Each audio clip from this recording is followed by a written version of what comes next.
Shalom warga kerajaan, selamat tahun baru Yahudi 5784. Tanggal 15 September jam 6 sore ketika bulan mulai kelihatan, maka mereka merayakan Rosh Hashanah. Rosh itu kepala, Hashanah itu the year, the head of the year. Dan sekali ini kita masuki tahun 5784. Saudara, saya percaya bahwa segala sesuatu Tuhan bisa berbicara. Bahkan juga melalui tahun ini. Tahun 84 itu terdiri dari dua huruf. Yang pertama adalah P. Ya, itu mulut. Dan tetap saya sampaikan pada saudara, kita ini di dalam kelasnya Tuhan. Jadi di dalam memerintah bersama Tuhan, yang penting itu apa yang kita ucapkan. Kalau kita ucapkan yang positif terjadi, ya. Kita lihat bagaimana Yesus mempergunakan kuasa yang dari mulut. Ketika ketemu dengan orang sakit, dia berkata, "Be healed," jadilah sembuh. Dia berkata kepada yaitu orang buta, "Melihatlah." Dia berkata pada telinga yang tuli, "Terbukalah." Dan kepada anak Yairus yang mati, dia berkata, "Talita kumi." Ya, Talita kumi. Dia bergerak dengan kuasa daripada Bapa. Kalau kita dalam nama Tuhan Yesus. Dan itulah yang dilakukan oleh Petrus, yaitu mempergunakan kuasa dari Yesus itu juga dengan perkataan.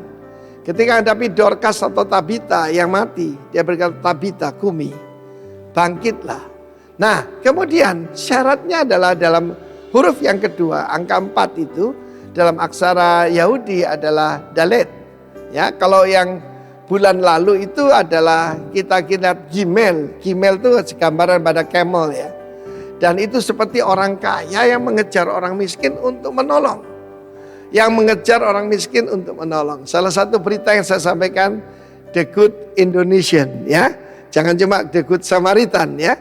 Tetapi kita lihat dalam huruf ini, kalau saya perhatikan hurufnya, itu ada telinga, ya. Yang di atasnya itu ada satu tanda begitu. Dan seperti orang miskin yang membungkuk. Orang miskin yang membungkuk. Miskin gambaran rendah hati. Untuk bisa enter into the door, karena tahun depan ini the year of open door. Saudara sudah memasukinya. The year of open door, ada banyak door of opportunity, ada banyak pintu-pintu kesempatan, pintu-pintu yang baru yang kita masuki, tapi hanya orang yang rendah hati diizinkan masuk oleh Tuhan. Dan itulah suatu kunci. Tuhan berikan kunci-kunci kerajaan Allah kepada kita. Dan salah satu kuncinya jelas sekali adalah rendah hati. Dan itu gambaran orang tertindas. Saudara lagi tertindas hari ini, jangan khawatir. Ada kesempatan baru yang Tuhan berikan kepada kita. 5784. Jadi sekali lagi tetap rendah hati. Dan saudara bisa melihat dengan iman pintu kesempatan yang Tuhan sediakan. Dan perhatikan ada telinga di sana. Berulang kali dalam kitab Wahyu dikatakan, barang siapa bertelinga adalah dia mendengarkan. Dan setiap kali Yesus mengajar, bagi mereka yang mendengarkan dia di situ. Salah satu alat paling penting bukan cuma mulut tapi telinga kita. Dan juga sikap hati kita ya. Jangan lupa kalau ada orang menghadap raja, dia akan berkata, "Your grace." Itulah sikap kita kepada raja kita Yesus Kristus. Dan dia adalah tetap kasih karunia luar biasa. Tetap berlaku atas kita semua. The year of empowering grace tetap berlaku. Tuhan memberkati kita. Amin.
Kami semua ada di tempat ini Tuhan, oleh karena anugerah Tuhan yang luar biasa bagi setiap kami. Sebab itu Tuhan, kami mau menyembah Tuhan. Kami mau hormat dan kagum akan Engkau Tuhan. Terima kasih Yesus Tuhan, terima kasih Tuhan. Haleluya. Terima kasih Tuhan. Oh, kami bersyukur Tuhan.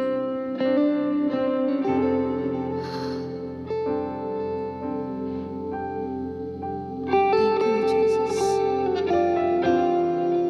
Ya Tuhan. Yesus. Syukur bagimu Tuhan.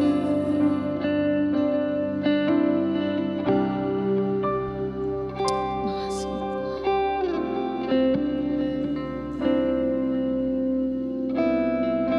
Thank you Jesus.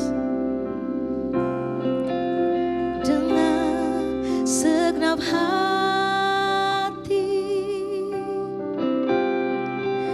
dengan segenap jiwa,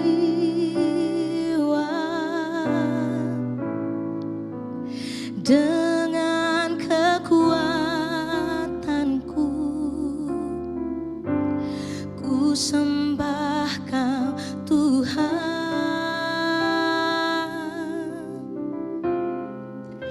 Dalam kekudusan-Mu,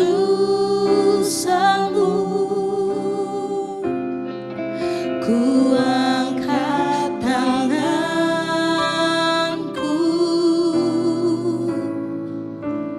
ku rindu selalu dalam hadirat-Mu.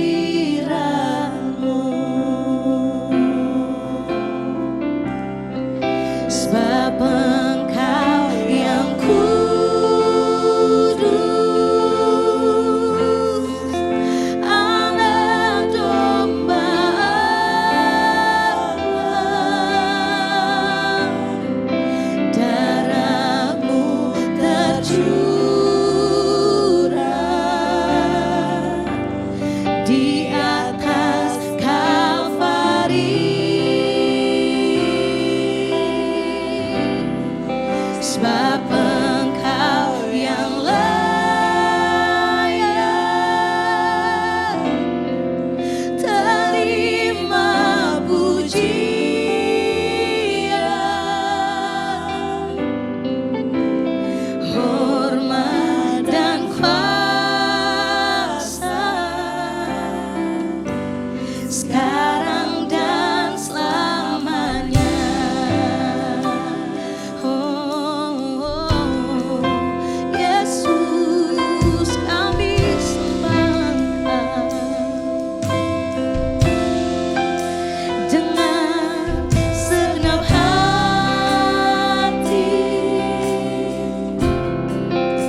saudara? Dia yang berkuasa, dia yang berdaulat atas setiap kita. Amin. Sekali lagi kasih tepuk tangan dong bagi Tuhan kita Yesus yang luar biasa. Sekali lagi, come on. Haleluya.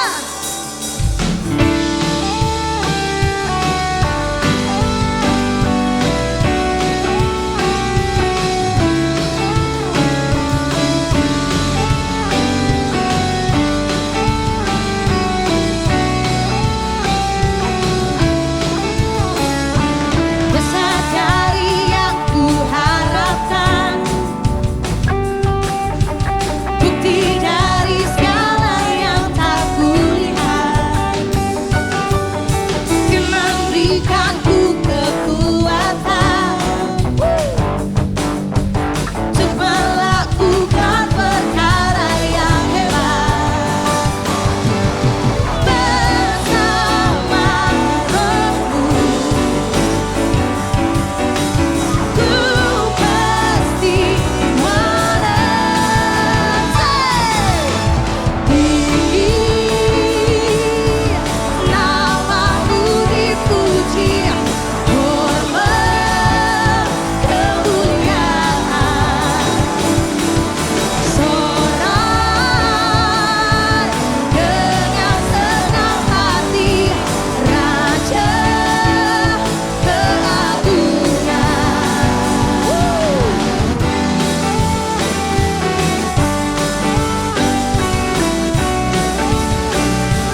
just want to speak the name of Jesus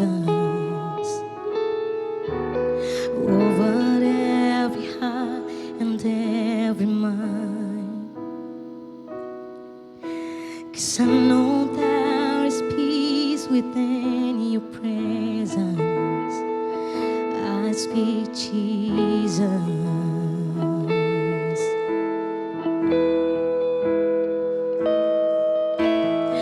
I just want to speak the name of Jesus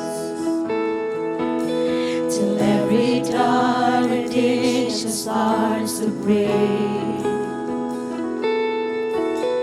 declaring there is hope and there is freedom. I speak Jesus.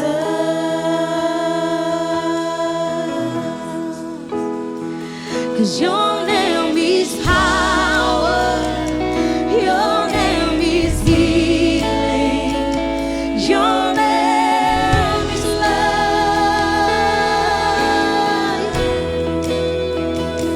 Break every stronghold, shine through the shadows, burn like fire.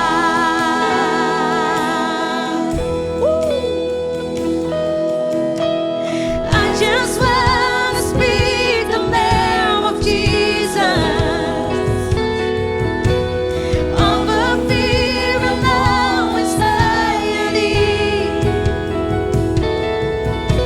to every soul that captured by depression. I speak Jesus. Whoa, 'cause your name, oh, is power. Your name is healing. Your name is life. Break every stronghold, shine through the shadows, burn light. Your name is power. Your name is power. Yeah. Your name is healing. Your name is life. Break every shine through the shadows, burn like fire.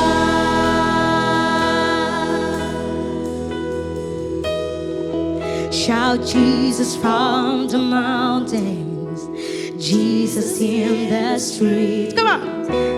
Jesus in the darkness over every enemy. Jesus for my family, I speak the holy name. Jesus. Oh, shout Jesus. Shout Jesus. Shout Jesus from the mountains. Jesus in the street. Jesus in the darkness over every enemy.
the name of Jesus.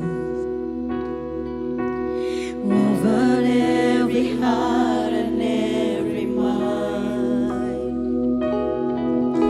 'Cause I know there is peace within your presence.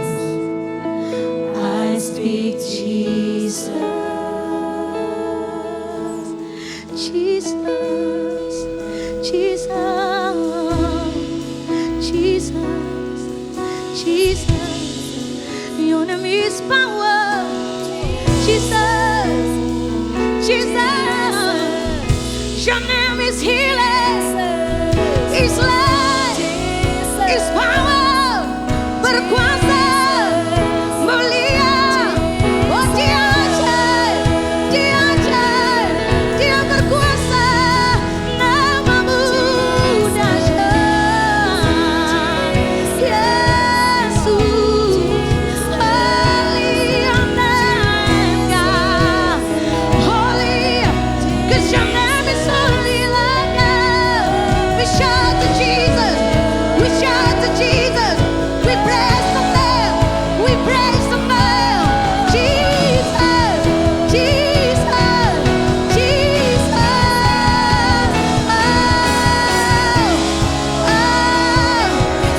You holy name, Lord God.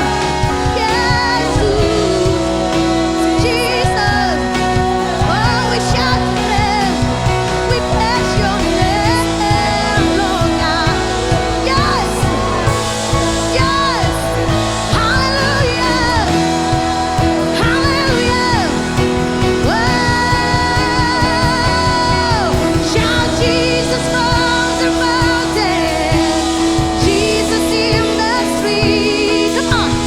Jesus in the darkness, oh, forever when I'm near. Jesus for my family, I speak your holy name. Shout to Jesus, shout Jesus, shout Jesus from the mountain, Jesus in the street.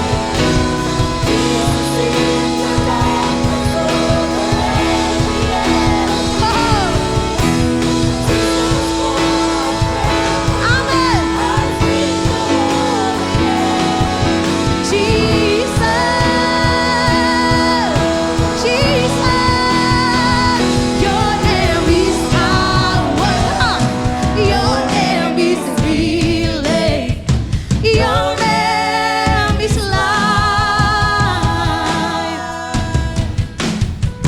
Break every stronghold, shout to the shadows, burn like the fire.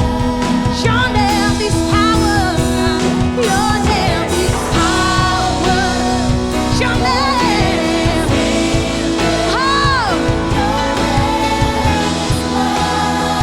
break every stronghold, break every stronghold, shout to the shadows, burn like fire. Yes, say, your name is power. Your name is healing. Your name is love. Is love. Break every stronghold. Yes. Shine through the shadows. Burn like a fire.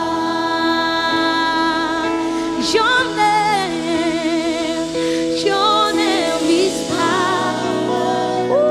Your name is healing. Yes. Your name is love. Amen, Tuhan. Break every stronghold. Shine through the shadow. Burn like a fire. Selamat pagi Jemaat yang dikasihi Tuhan. Pada pagi hari ini sebelum kita sama-sama belajar tentang kebenaran firman Tuhan. Mari kita berdoa. Tuhan, terima kasih untuk pagi hari ini. Kami bersuka cita, bersyukur karena kebaikan-Mu. Kasih karunia-Mu yang telah Engkau nyatakan kepada kami adalah berkat yang sungguh sangat luar biasa. Biarlah pagi ini kami sama-sama boleh belajar tentang kebenaran firman-Mu. Dan firman itu boleh memerdekakan. Terima kasih Tuhan. Di dalam nama Tuhan Yesus, haleluya. Amin. Ya, selamat pagi jemaat yang dikasih Tuhan. Jemaat secara online yang pagi hari ini bersuka cita menyambut kebenaran firman Tuhan. Pada pagi hari ini kita akan sama-sama belajar bagaimana kasih itu mengubahkan dunia. Tema seperti tema bulanan kita pada bulan September ini, temanya adalah Love That Changed the World. Kasih yang dapat mengubah, kasih itu mengubah dunia. Nah, pagi hari ini kita akan sama-sama belajar. Saya akan mengambil sebuah kisah tentang, bukan kisah ya, ini sudah terdapat di dalam ayat Alkitab. Kita akan sama-sama belajar di dalam Yohanes 4 ayatnya yang pertama sampai dengan ayat 42. Tetapi mungkin nanti ada di bagian beberapa ayat yang memang mungkin agak sedikit kita skip karena itu percakapan Yesus bersama dengan murid-muridnya. Perikopnya adalah percakapan Yesus dengan perempuan Samaria. Ya, dari kita sekolah mungkin kita sudah pernah mendengar bagaimana Tuhan bertemu dengan perempuan Samaria waktu perempuan itu mengambil air di sumur Yakub ya, di Syikar. Kita akan sama-sama belajar pada pagi hari ini. Mari kita sama-sama membaca dari ayatnya yang pertama. Kita akan pelan-pelan membacanya. Dari ayat yang pertama begini bunyinya. Ketika Tuhan Yesus mengetahui bahwa orang-orang Farisi telah mendengar bahwa ia memperoleh dan membaptis murid lebih banyak daripada Yohanes, meskipun Yesus sendiri tidak membaptis melainkan murid-muridnya, ia pun meninggalkan Yudea dan kembali ke Galilea. Ia harus melintasi daerah Samaria. Oke, kita stop dulu. Kenapa Yesus harus melewati Samaria? Karena Yudea, Samaria, baru dia bisa ke Galilea. Jadi itu sesuatu yang nggak bisa di-skip. Jadi arah mereka atau perjalanan itu nggak bisa potong jalan gitu ya. Nggak bisa, oh nanti saya muter aja gitu. Nggak bisa. Jadi melalui Samaria ini harus gitu. Jadi nggak ada seperti naik tol lah ya. Jadi nggak boleh stop di mana gitu. Jadi dia harus melewati daerah Samaria untuk mencapai Galilea. Jadi dikatakan harus, berarti di sini sudah ada dalam rencana Tuhan gitu ya. Maksudnya dia harus melewati Samaria gitu. Dan memang hal itu sudah Tuhan Yesus persiapkan mungkin ya. Jadi kondisinya pada saat itu adalah di mana orang-orang Farisi sudah mulai mendengar cerita tentang apa yang sudah Tuhan Yesus perbuat waktu itu. Yesus sudah melakukan mujizat-mujizatnya dan mulai membaptis, meskipun di dalam ayat yang kedua ketiga tadi sudah dikatakan bahwa bukan Yesus yang membaptis tetapi murid-muridnya, melainkan murid-muridnya. Tetapi Tuhan Yesus nggak mau gaduh ya kelihatannya, sehingga dia harus kembali ke Galilea dan itu harus melewati Samaria, daerah Samaria. Jadi daerah itu tidak bisa di-skip kalau dalam perjalanan dari Yudea ke Galilea. Jadi daerah Samaria itu tidak bisa di-skip. Jadi dia harus melewati tempat tersebut. Oke, kita lanjut di ayat yang kelima tadi. Maka sampailah ia ke sebuah kota Samaria yang bernama Syikar, dekat tanah yang diberikan Yakub dahulu kepada anaknya Yusuf. Di situ terdapat sumur Yakub. Yesus sangat letih oleh perjalanan. Karena itu ia duduk di pinggir sumur itu. Hari kira-kira pukul 12. Maka datanglah seorang perempuan Samaria hendak menimba air. Kata Yesus kepadanya, berilah aku minum. Inilah kondisi di mana perjumpaan itu terjadi gitu ya. antara Yesus dan perempuan Samaria.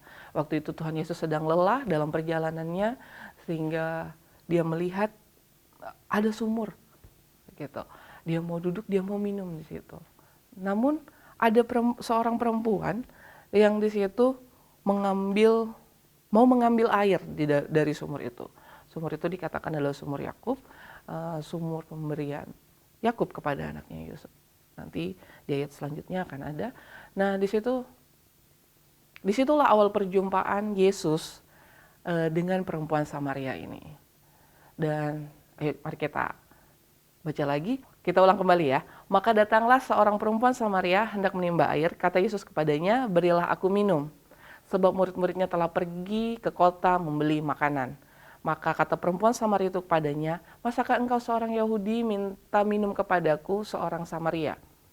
Oke, dalam garis kurung, sebab orang Yahudi tidak bergaul dengan orang Samaria. Oke, kondisinya pada saat itu adalah Tuhan meminta minum kepada wanita Samaria ini, dan wanita Samaria ini memberikan respon ya. Sama seperti kita, kadang-kadang suka memberikan respon yang belum tahu makna dan tujuannya apa, kita sudah respon cepat gitu ya. Dan sama dengan kondisi wanita Samaria ini juga dia merespon gini, masakah engkau seorang Yahudi meminta minum kepadaku? Oke, dalam kondisi ini adalah orang Yahudi tidak bergaul karib dengan orang Samaria, yang artinya hubungan mereka tidak terlalu baik ya. Kita nggak tahu apa yang terjadi, mungkin ada sesuatu atau apa gitu. Tetapi secara hal yang digariskan bahwa memang mereka tidak memiliki hubungan yang baik gitu antara bangsa Yahudi dan bangsa Samaria ini. Mari kita baca lagi. Jawab Yesus kepadanya, jikalau engkau tahu tentang karunia Allah dan siapakah yang berkata kepadamu, berilah aku minum, niscaya engkau telah meminta kepadanya dan ia telah memberikan kepadamu air hidup. Kata perempuan itu kepadanya, Tuhan, engkau tidak punya timba dan sumur ini amat dalam. Dari manakah engkau memperoleh air hidup itu? Adakah engkau lebih besar daripada bapa kami Yakub yang memberikan sumur ini kepada kami dan yang telah meminum sendiri dari dalamnya? Ia serta anak-anak dan ternaknya. Jawab Yesus kepadanya, barang siapa minum air ini, ia akan haus lagi. Jadi ada percakapan antara Yesus dan perempuan Samaria ini waktu Tuhan Yesus meminta tolong atau meminta untuk mengambilkan dia air. Dan Tuhan Yesus menyatakan dirinya. Mari kita sama-sama melihat lagi ke ayat yang 10. Jawab Yesus kepadanya, jika engkau tahu tentang karunia Allah dan siapakah yang berkata kepadamu, berilah aku minum, niscaya engkau telah meminta kepadanya dan ia telah memberikan kepadamu air hidup. Di sini Tuhan sedang menyatakan dirinya bahwa jika engkau, jadi dia berkata kepada perempuan Samaria ini, jika engkau tahu tentang karunia Allah dan siapakah dia yang berkata kepadamu, berilah aku, niscaya engkau telah meminta kepadanya dan telah memberikan kepadamu air hidup. Di sini Tuhan cuma bilang gini, coba deh minta.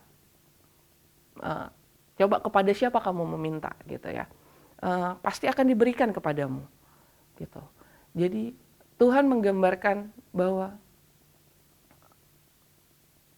jikalau engkau tahu tentang kasih karunia, tentang karunia Allah gitu. Bahwa hari itu Tuhan datang dengan karunia keselamatan yang dia berikan gitu ya. Dan siapakah dia yang berkata kepadamu? Maka Tuhan sedang menunjukkan kepada dirinya gitu. Berilah aku minum, niscaya engkau telah meminta kepadanya dan telah memberikan kepadamu air hidup. Air hidup yang di sini adalah yang dimaksud adalah Tuhan Yesus sendiri. Percakapan ini terus berlanjut. Mari kita baca lagi ayat yang ke-14. Tetapi barang siapa minum air yang kuberikan kepadanya, ia tidak akan haus untuk selama-lamanya. Sebaliknya, air yang akan kuberikan kepadanya akan menjadi mata air dalam dirinya, yang terus-menerus memancar sampai pada hidup yang kekal. Kata perempuan itu kepadanya, Tuhan, berikanlah aku air itu supaya aku tidak haus dan tidak usah datang ke sini lagi untuk menimba air. Oke. Kita bicara tentang air. Air adalah sumber di mana kita memperoleh kesegaran. Kalau kita lagi kepanasan, kita biasanya cepat-cepat mandi supaya kita mendapat kelegaan gitu. Kalau bukan lega ya, supaya kita jadi kembali segar gitu ya. Yang tadinya ngantuk, kalau kita mandi, kita jauh lebih segar waktu kita keluar dari beraktivitas di luar sana, panas, kita kembali pulang, kita mandi, kita akan kembali segar. Dan kalau kita haus, tuh enaknya minumnya air dingin gitu ya. Air yang dari kulkas, itu nikmat sekali gitu ya. Jadi pembicaraan antara Tuhan Yesus dan perempuan Samaria ini adalah Tuhan melihat kondisi bahwa ada sesuatu dalam diri perempuan ini sehingga Tuhan bilang gini, kamu kalau dapat air dari aku, kamu nggak akan merasa kehausan deh, gitu. Kamu akan merasa kelimpahan dan air itu akan terus memancar. Itu kan sesuatu hal yang paling mustahil ya. Di saat kita kekeringan, saat musim kemarau mungkin, terus ada suatu tempat air yang memancar terus menerus dan itu bisa membuat banjir di kondisi kemarau itu nggak mungkin. Jadi di sini Tuhan bilang bahwa kamu nggak akan kekurangan, bahkan kamu akan kelimpahan. Dan perempuan itu sudah mulai tertarik. Dia sudah mulai, wow, masa ada sih yang seperti ini gitu ya kalau bahasa kita saat ini. Apakah akan ada yang seperti ini gitu ya. Tapi perempuan itu berkata kepada Tuhan bahwa gini, Tuhan berikanlah aku air itu supaya aku tidak haus dan tidak usah datang lagi ke sini untuk menimba air. Jadi dia pun lelah mungkin ya dengan segala permasalahannya sehingga dia bilang, aku mau dong air itu. Kalau hari ini saya bicara tentang pertemuan tentang percakapan Yesus dengan perempuan Samaria ini, itu bagaimana Tuhan sedang mengempartasi kasihnya kepada perempuan Samaria ini. Perempuan Samaria ini dikasihi oleh Tuhan gitu, sehingga kasihnya itu bisa mengubahkan gitu ya. Oke, kita lanjut dulu. Kata Yesus kepadanya, pergilah, panggillah suamimu dan datang ke sini. Kata perempuan itu, aku tidak mempunyai suami. Kata Yesus kepadanya, tepat katamu bahwa engkau tidak mempunyai suami. Sebab engkau sudah mempunyai 5 suami dan yang ada sekarang padamu bukanlah suamimu dan hal ini engkau berkata benar. Oke, di sini poin permasalahannya. Di ayat yang ke-16, Yesus berkata, pergilah, panggillah suamimu dan datang ke sini. Ayat yang ke-17, kata perempuan itu, aku tidak punya suami. Kata Yesus kepadanya, tepat bahwa engkau tidak mempunyai suami. Jadi di sini letak permasalahannya. Letak sesuatu yang Tuhan mau keluarkan dari perempuan Samaria ini. Gitu. Rasa, kalau kita zaman sekarang ya, punya 5 suami gitu, gimana sih perasaan kita sebagai wanita, mungkin begitu ya. Bagaimana pandangan masyarakat luas gitu. Itu nggak mudah. Makanya kalau kita kembali ke awal bahwa dia mengambil air di waktu siang, di panas terik gitu ya. Panas terik itu, sangatlah menyiksa ya gitu. Membawa beban air di bawah panas terik. Itu kita, kalau kita nggak kuat itu mungkin kita bisa pingsan gitu. Tetapi perempuan ini ya karena itu kebutuhan. Air adalah kebutuhan ya. Air itu kebutuhan. Sehingga ya udah, daripada pagi ketemu banyak orang, lebih baik aku siang. Dengan apa? Karena apa? Karena ada permasalahan dalam dirinya, di dalam kehidupannya, sehingga dia memutuskan, oh saya ngambil airnya siang aja. Nah, ada pembicaraan bersama dengan Tuhan begini, pergi panggillah suamimu gitu ya, Tuhan bilang. Wanita ini di dalam kondisi tersebut, dia berkata apa yang sebenarnya gitu ya, bahwa aku tidak punya suami gitu. Padahal ya mungkin adalah mungkin waktu itu pria itu di rumah atau bagaimana kita nggak tahu. Tapi dia bilang, aku tidak memiliki suami. Dan Tuhan sendiri yang memaparkan bahwa engkau berkata benar gitu. Jadi Tuhan melihat ketulusan, kejujuran dari perempuan Samaria ini bahwa aku mau air itu dengan air itu aku sungguh-sungguh nih gitu. Aku berkata benar, aku berkata seperti gini, waktu kita punya permasalahan dengan Tuhan, apakah kita sudah sungguh-sungguh gitu? Seperti perempuan Samaria ini mengatakan bahwa, ya Tuhan, aku memang gak punya siapa-siapa saat ini. Ya Tuhan, benar, selama ini mungkin aku mengandalkan kekuatanku.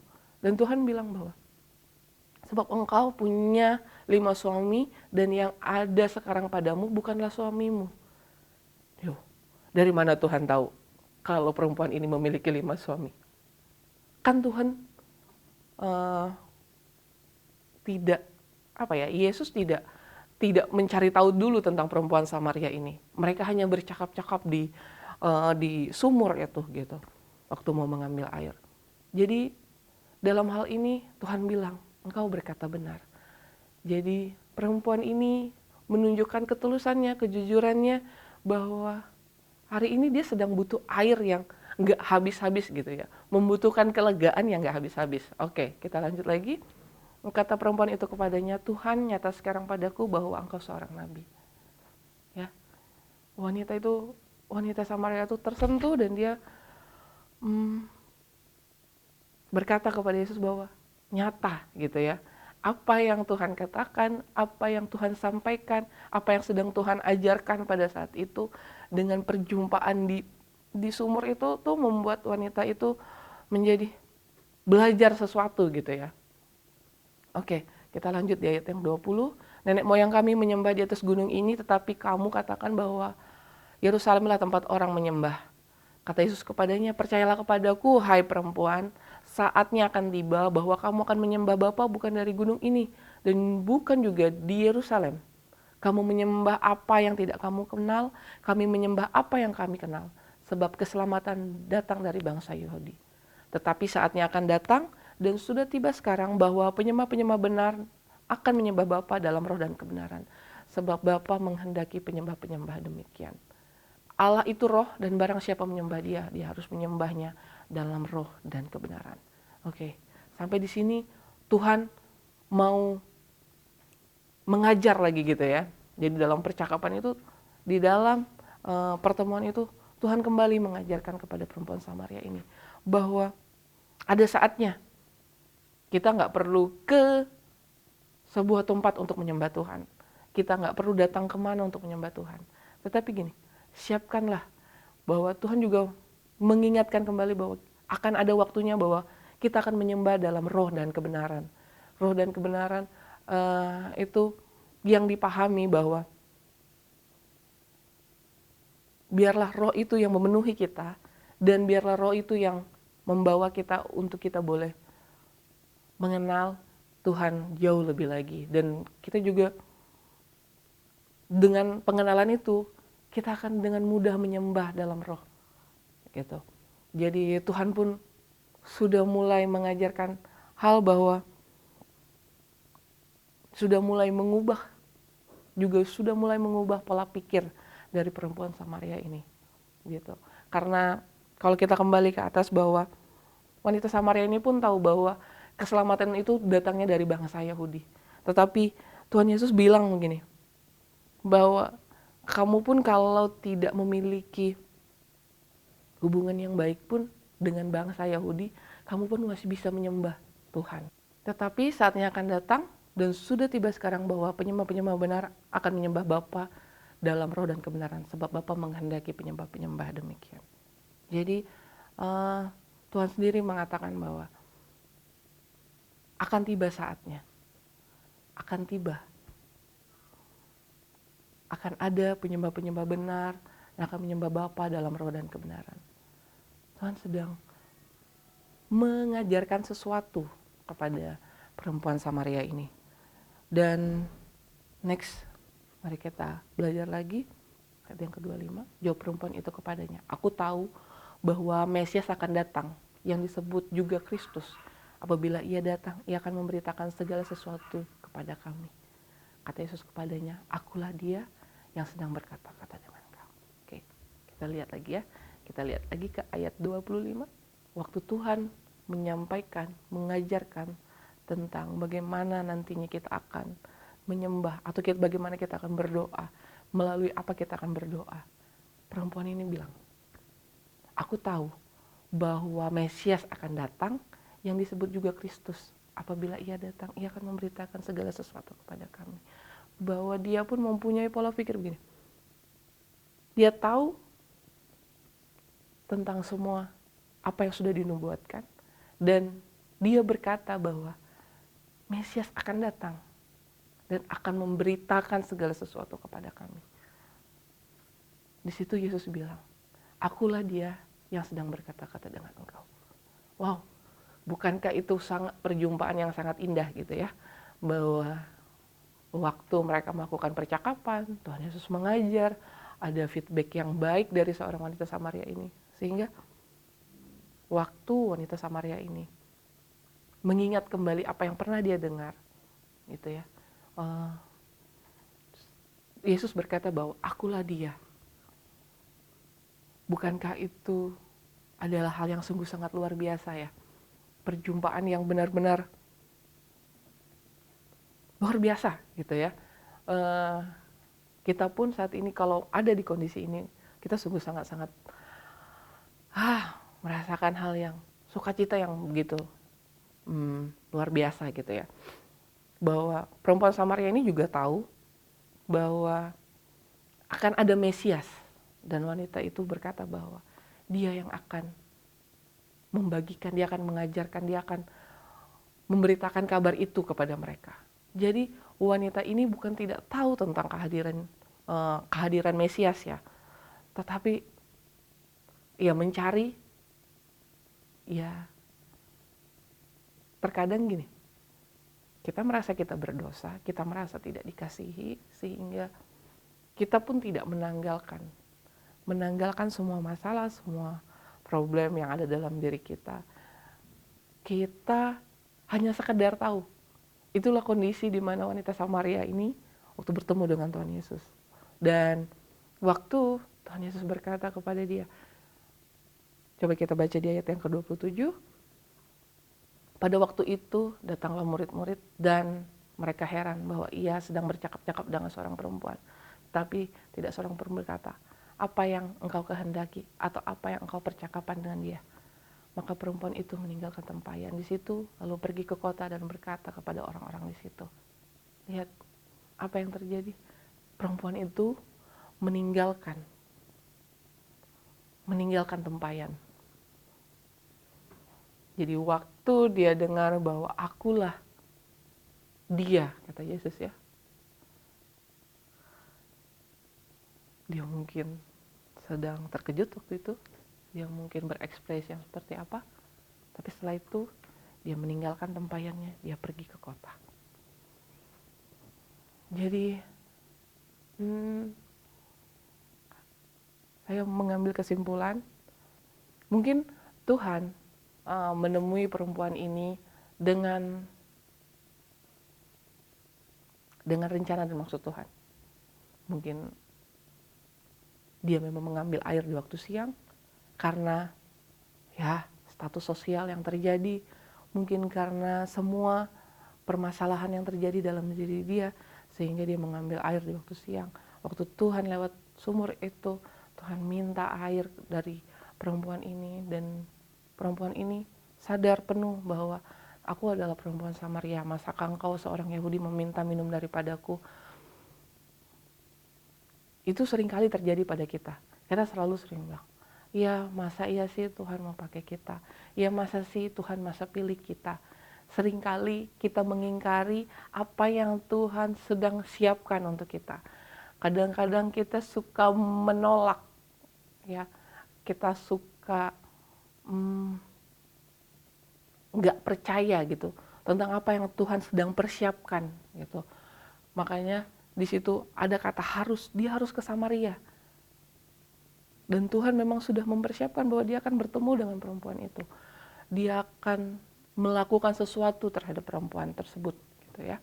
Dan sungguhlah memang kita harus memiliki hati seperti perempuan Samaria, berkata jujur di hadapan Tuhan, mengatakan yang sesungguhnya kepada Tuhan bahwa ya Tuhan, aku tidak memiliki suami. Dan Tuhan sendiri yang mengatakan benar. bahwa 5 suami yang ada padamu bukanlah suamimu. Kejujuran, keterbukaan membuat kita bisa menerima kasih itu. Bahwa perempuan itu diajarkan bahwa di kondisi apapun kamu akan tetap melimpah dengan air kehidupan. Dan di situ perempuan itu juga ya, memiliki kerinduan, memiliki kemauan untuk memiliki air tersebut, gitu, supaya gak ada lagi musim kering di mana gak ada jawaban dalam setiap permasalahannya. Dan begitu juga dengan mengubah pola pikir kita bahwa akan ada waktu, akan ada masa di mana kita akan menyembah dengan sungguh-sungguh dengan roh yang ada pada kita. Yesus, nah di sini saya mau mengatakan bahwa Yesus yang adalah sumber kasih mengimpartasikan kasihnya kepada perempuan Samaria ini, sehingga kalau kita boleh mengakhiri ayat ini, nah setelah perempuan Samaria itu pergi, Yesus mulai mengajarkan kembali kepada murid-muridnya.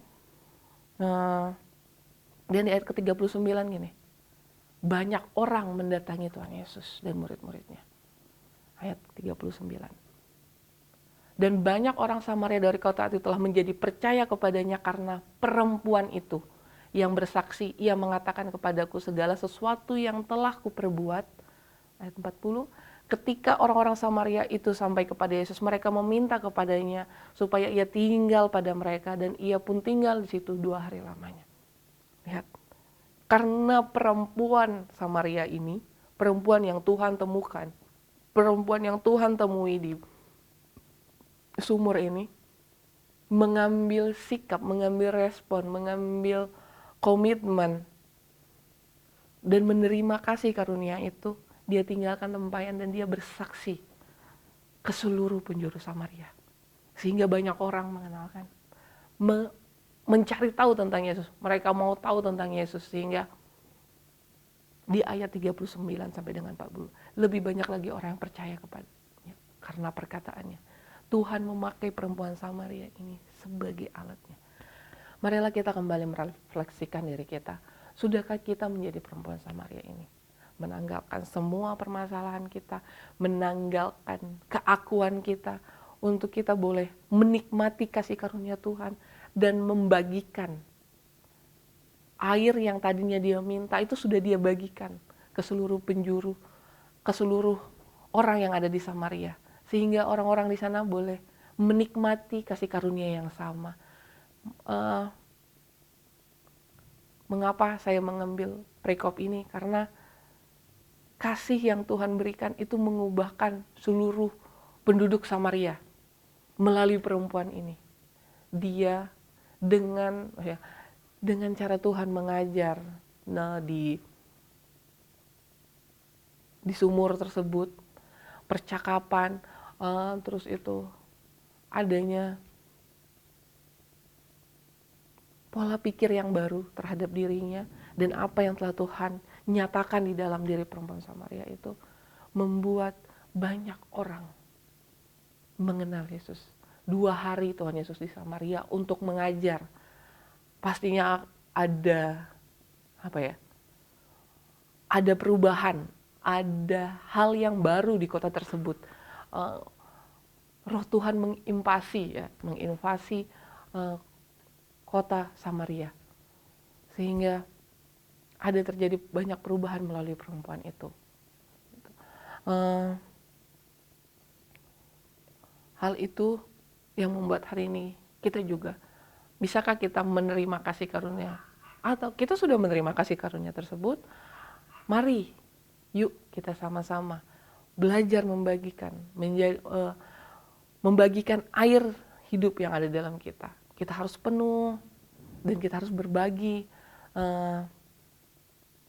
tentang kasih yang kita rasakan, yang kita nikmati, sehingga kasih itu boleh merubah dunia. Kasih itu boleh merubah dunia kita, pola pikir kita dulu. Setelah pola pikir kita berubah, kita akan dengan mudah menyaksikan atau menyampaikan bagaimana kasih yang kita rasakan itu kepada orang lain. Dan orang lain melihat dari dalam diri kita bahwa ya, kita orang yang dikasihi oleh Tuhan, kita menikmati kasih karunia itu, kita harus berbagi. Berbagi dengan orang-orang yang ada di sekitar kita. Makanya saya membawa perikop ini untuk kita semua boleh mengetahui bahwa kasih itu mengubahkan dunia. Kasih itu mengubahkan kota Samaria pada saat itu. Semua orang menerima kasih karunia dan semua orang boleh mengenal Yesus sebagai Tuhan dan Juru Selamatnya. Mungkin itu saja yang pagi hari ini kita boleh pelajari, bahwa marilah kita mengambil sikap untuk kita mengubah pola pikir kita waktu kita mengenal Yesus. Dan kita berkata benar tentang apa yang kita alami, kita rasakan, kita kerjakan, apa yang kita hidupi pada saat ini. Marilah kita berkata benar, berkata sejujurnya kepada Tuhan. Dan biarlah Tuhan sendiri yang mengubahkan kita. Biarkan Tuhan sendiri yang mengubah pola pikir kita sehingga kita memiliki komitmen yang baru. Dan kita pun boleh menjadi saluran kasih itu sendiri. Sehingga kasih itu boleh bekerja melalui orang-orang yang mendengarkan kesaksian kita. Mendengar atau melihat dari cara hidup dan pola hidup kita. Demikian firman Tuhan kita pada pagi hari ini. Biarlah kita memiliki kasih yang mengubahkan pola pikir kita, mengubah dunia kita, dan mengubah tempat di mana kita tinggal, tempat kita di mana kita berada. Kasih itu boleh mengubahkan semuanya. Semua orang boleh menerima dampak kasih itu. Kita boleh membagikan sukacita, damai sejahtera, karena kasih Yesus yang begitu besar. Marilah kita sama-sama mengambil komitmen bahwa menerima kasih karunia itu bukan hanya untuk kita, tetapi untuk semua orang yang ada di sekitar kita. Mari kita berdoa. Tuhan, terima kasih buat pagi hari ini. Kami boleh belajar dari perempuan Samaria ini, bahwa kami menerima kasih karunia, dan kasih karunia itu kembali kami bagikan kepada orang-orang yang ada di sekitar kami.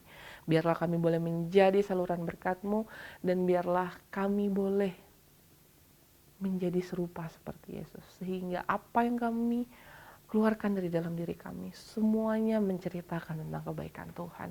Terima kasih buat pagi hari ini. Biarlah kasih karunia Tuhan senantiasa menyertai kami. Di dalam nama Tuhan Yesus, haleluya. Amin. Puji Tuhan, setelah kita sama-sama belajar firman Tuhan pada pagi hari ini, tiba saatnya kita akan masuk dalam perjamuan kudus. Bapak Ibu siapkan anggur dan roti di rumah masing-masing. Dan kita sama-sama berdoa untuk perjamuan kudus pada pagi hari. Mari kita berdoa. Bapa, terima kasih untuk firman-Mu. Dan saatnya kami akan bersekutu dengan tubuh dan darah-Mu lewat perjamuan kudus pada pagi hari ini. Semua roti dan anggur dikuduskan. Kami gereja-Mu juga dilayakkan untuk menerima perjamuan kudus pada pagi hari ini. Di dalam nama Tuhan Yesus Kristus, kami sambut perjamuan kudus pada pagi hari ini. Haleluya. Amin. Amin. Mari sama-sama kita angkat roti di tangan kanan kita. Dan dengarkanlah firman Tuhan. Sebab apa yang telah kuteruskan kepadamu, telah aku terima dari Tuhan. Yaitu bahwa Tuhan Yesus pada malam waktu ia diserahkan, dia mengambil roti, sesudah itu dia mengucap syukur atasnya, dia memecah-mecahkannya dan berkata, inilah tubuhku yang diserahkan bagi kamu. Perbuatlah ini menjadi peringatan akan aku. Gereja Tuhan, jemaat Tuhan, bukankah roti yang kita angkat tinggi ini adalah persekutuan kita yang mahal dengan tubuh dari Tuhan Yesus Kristus, amin. Mari makan dengan ucapan syukur dalam nama Tuhan Yesus Kristus.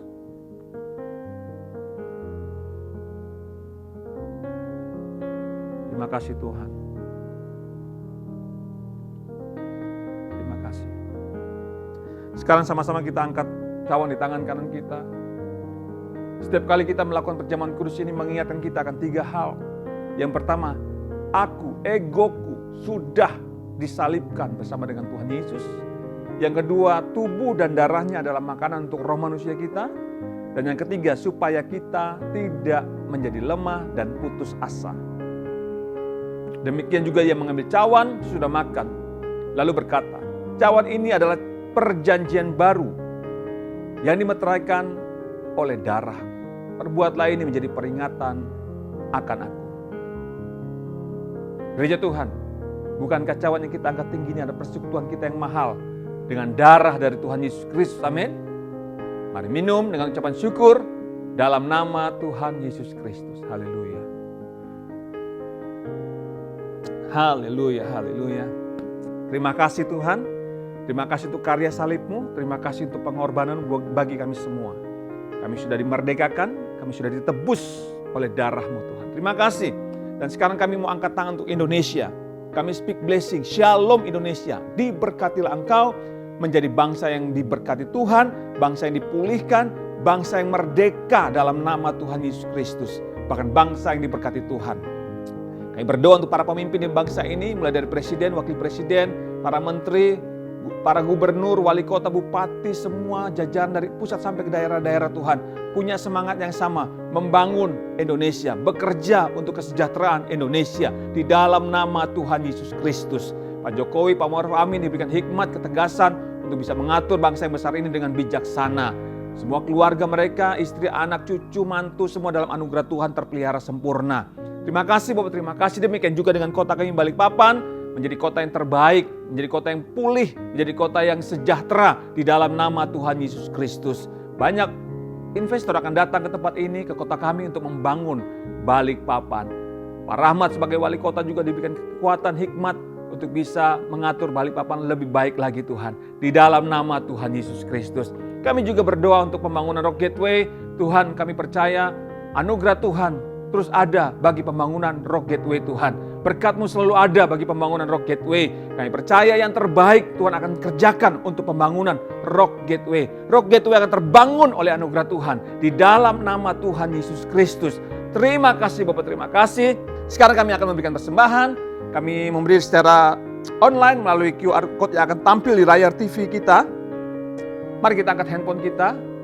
Kami juga bersyukur oleh anugerah Tuhan kami diberkati sampai hari ini. Dan kami akan memberikan persembahan secara online.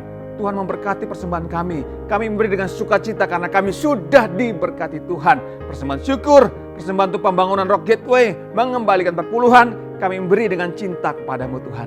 Di dalam nama Tuhan Yesus Kristus. Terima kasih Bapak, terima kasih. Bapak Ibu sekarang arahkanlah hatimu kepada Tuhan. Angkatlah tanganmu kepada Tuhan dan terimalah berkat Tuhan. Aminkan dengan antusias semua berkat yang datang kepada saudara. Sebab kehendak Tuhan engkau semakin naik dan tidak pernah turun. Menjadi kepala dan bukan ekor. Keluar masukmu diberkati Tuhan. Karena mulut kita sudah diurapi Tuhan, mari sama-sama kita kepalkan dua tangan kita. Ucapkan dengan iman 3 kali bersama-sama bahwa apa saja yang saya buat dengan tangan saya ini, saya percaya pasti berhasil, sehat dan beruntung. Lagi, apa saja yang saya buat dengan tangan saya ini, saya percaya pasti berhasil, sehat dan beruntung. Sekali lagi sama-sama katakan, apa saja yang saya buat dengan tangan saya ini, percaya pasti berhasil, sehat dan beruntung.